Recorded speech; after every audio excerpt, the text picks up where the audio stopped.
Hello, kay Joel. Happy birthday to you.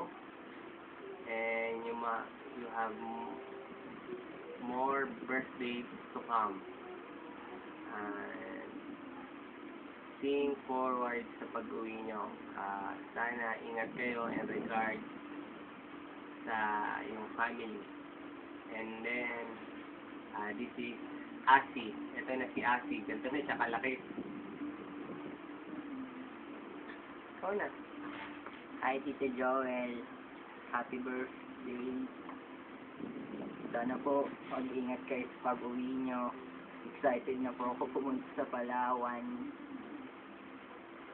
para may kasama si Michael. Yan, okay na. Sige, bye-bye. Ingat kayo sa pag-uwi. Happy birthday ulit. Bye. Yun lang.